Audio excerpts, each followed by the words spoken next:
मुअज़्ज़िज़ सामईन अस्सलामु अलैकुम वरहमतुल्लाहि वबरकातुहू। किताब सही बुखारी से एक निहायत ही दिलचस्प वाक़या आपकी समातों में लाता हूँ। हरकल शारून ने उनके पास कुरैश के काफ़िले में एक आदमी बुलाने को भेजा और उस वक्त ये लोग तिजारत के लिए मुल्क शाम गए हुए थे और ये वो ज़माना था जब रसूलुल्लाह सल्लल्लाहु अलैहि वसल्लम ने कुरैश और अबू सुफियान से एक वक्ती अहद किया हुआ था। जब अबू सुफियान और दूसरे लोग हरकल के पास इलिया पहुंचे जहां हरकल ने दरबार तलब किया था, उसके गिर्द रूम के बड़े बड़े लोग उलमा वुज़रा उमरा बैठे हुए थे। हरकल ने उनको और अपने तर्जमान को बुलवाया, फिर उनसे पूछा कि तुम में से कौन शख्स मुद्दई रिसालत का ज्यादा करीबी अजीज है। अबू सुफियान कहते हैं, मैं बोल उठा कि मैं इसका सबसे ज्यादा करीबी रिश्तेदार हूँ। ये सुनकर हरकल ने हुक्म दिया कि इसको अबू सुफियान को मेरे करीब लाकर बिठाओ और उसके साथियों को उसके पीठ के पीछे बिठा दो। फिर अपने तर्जमान से कहा कि उन लोगों से कह दो कि मैं अबू सुफियान से उस शख्स यानी मोहम्मद सल्लल्लाहु अलैहि वसल्लम के हालात पूछता हूँ।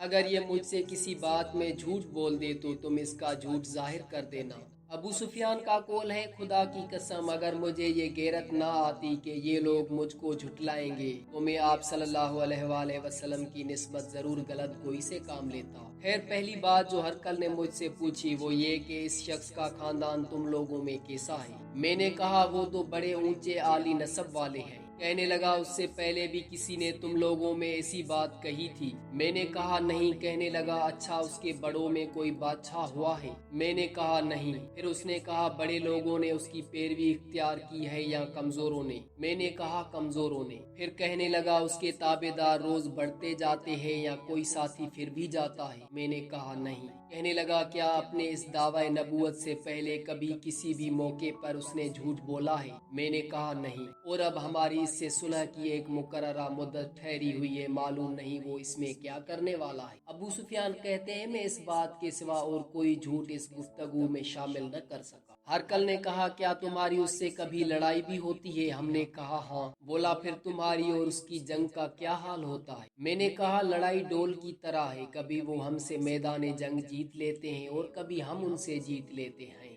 हरकल ने पूछा, वो तुम्हें किस बात का हुक्म देता है। मैंने कहा, वो कहता है सिर्फ एक अल्लाह ही की इबादत करो, उसका किसी को शरीक ना बनाओ और अपने बाप दादा की शिर्क की बातें छोड़ दो और हमें नमाज पढ़ने, सच बोलने, परहेजगारी और सिला रहमी का हुक्म देता है। ये सब सुनकर फिर हरकल ने अपने तर्जमान से कहा कि अबू सुफियान से कह दे, मैंने तुमसे उसका नसब पूछा तो तुमने कहा वो हम में आली नसब है और पैगंबर अपनी कौम में आली नसब ही भेजे जाया करते हैं। मैंने तुमसे पूछा कि दावा नबूवत की ये बात तुम्हारे अंदर उससे पहले किसी और ने भी कही थी तो तुमने जवाब दिया कि नहीं। तब मैंने अपने दिल में कहा कि अगर ये बात उससे पहले किसी ने कही होती तो मैं समझता कि इस शख्स ने भी उस बात की तकलीद की है जो पहले कही जा चुकी है। मैंने तुमसे पूछा कि इसके बड़ों में कोई बादशाह भी गुजरा है। तुमने कहा कि नहीं। तो मैंने दिल में कहा कि उनके बुजुर्गों में से कोई बादशाह हुआ होगा तो कह दूंगा वो शख्स इस बहाने अपने आबा व अजदाद की बादशाहत और उनका मुल्क दोबारा हासिल करना चाहता है।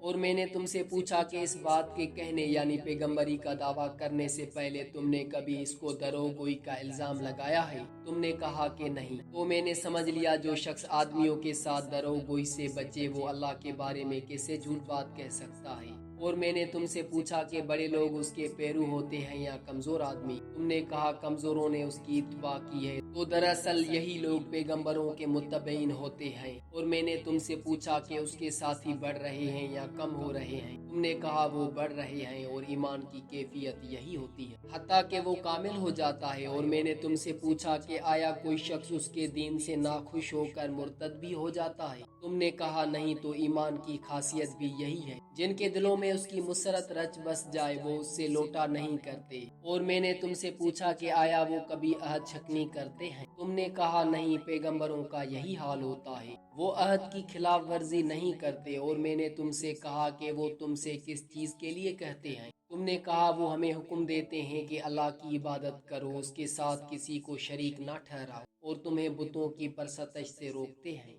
सच बोलने और परहेजगारी का हुक्म देते हैं। लिहाजा अगर ये बातें जो तुम कह रहे हो सच हैं तो अनकरीब वो इस जगह का मालिक हो जाएगा कि जहाँ मेरे ये दोनों पाँव हैं। मुझे मालूम था कि वो पैगंबर आने वाला है।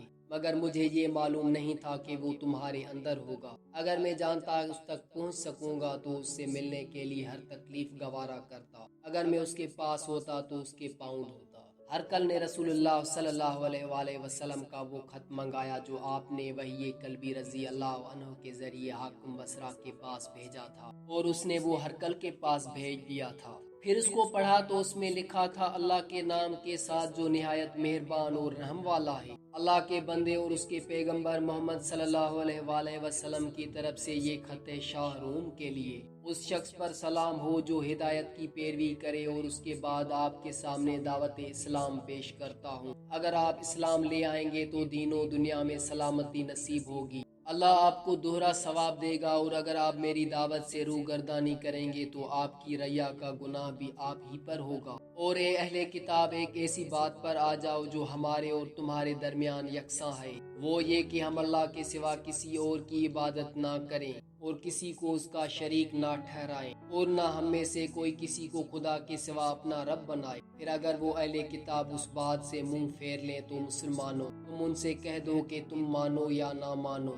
ہم تو ایک خدا کے اطاعت گزار ہیں۔ ابو سفیان کہتے ہیں، جب ہرقل نے جو کچھ کہنا تھا کہہ دیا اور خط پڑھ کر فارغ ہوا تو اس کے ارد گرد بہت شور و غوطہ ہوا، بہت سی آوازیں اٹھی اور ہمیں باہر نکال دیا گیا۔ تب میں نے اپنے ساتھیوں سے کہا، ابو کبشہ کے بیٹے، آن حضرت صلی اللہ علیہ وآلہ وسلم کا معاملہ تو بڑھ گیا، دیکھو تو اسے بنی اصفر روم کا بادشاہ بھی ڈرتا ہے۔ مجھے اس وقت سے اس بات کا یقین ہو گیا کہ حضور صلی اللہ علیہ وآلہ وسلم ان قریب غالب ہو کر رہیں گے، حتیٰ کہ اللہ نے مجھے مسلمان کر دیا۔ راوی کا بیان ہے کہ ابن ناطور ایلیا کا حاکم ہرقل کا مصاحب اور شام کے نصارہ کا لارڈ پادری بیان کرتا تھا کہ ہرقل جب ایلیا آیا ایک دن صبح کو پریشان اٹھا تو اس کے درباریوں نے دریافت کیا کہ آج ہم آپ کی حالت بدلی ہوئی پاتے ہیں، کیا وجہ ہے؟ ابن ناطور کا بیان ہے کہ ہرقل نجومی تھا، علم نجوم میں وہ پوری مہارت رکھتا تھا۔ اس نے اپنے ہم نشینوں کو بتایا، میں نے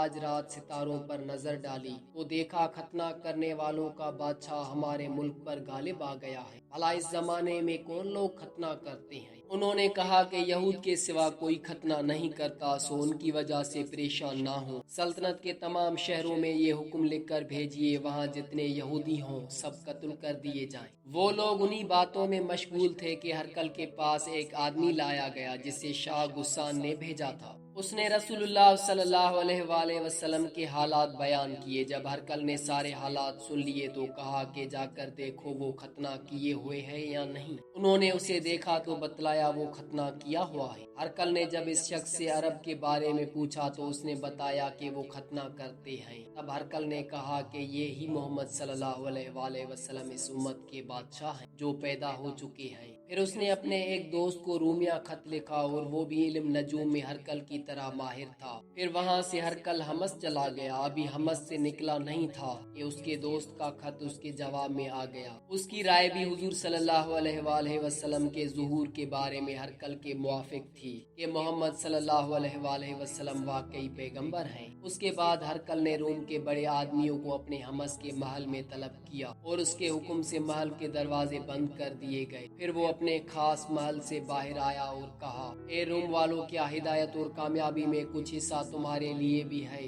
اگر تم اپنی سلطنت کی بقا چاہتے ہو تو پھر اس نبی محمد صلی اللہ علیہ وآلہ وسلم کی بیعت کر لو اور مسلمان ہو جاؤ۔ یہ سننا تھا۔ پھر وہ لوگ وحشی گدھوں کی طرح دروازوں کی طرف دوڑے مگر انہیں بند پایا۔ آخر جب ہرقل نے اس بات سے ان کی یہ نفرت دیکھی اور ان کے ایمان لانے سے مایوس ہو گیا، وہ کہنے لگا، ان لوگوں کو میرے پاس لاؤ۔ جب وہ دوبارہ آئے تو ان سے کہا، میں نے جو بات کہی تھی اس سے تمہاری دینی پختگی کی آزمائش مقصود تھی، سو وہ میں نے دیکھ لی۔ اب یہ بات سن کر وہ سب کے سب اس کے سامنے سجدے میں گر پڑے اور اس سے خوش ہو گئے۔ بالآخر ہرقل کی آخری حالت یہی رہی۔ ابو عبداللہ کہتے ہیں، اس حدیث کو صالح بن کیسان، یونس اور معمر نے بھی زہری سے روایت کیا ہے۔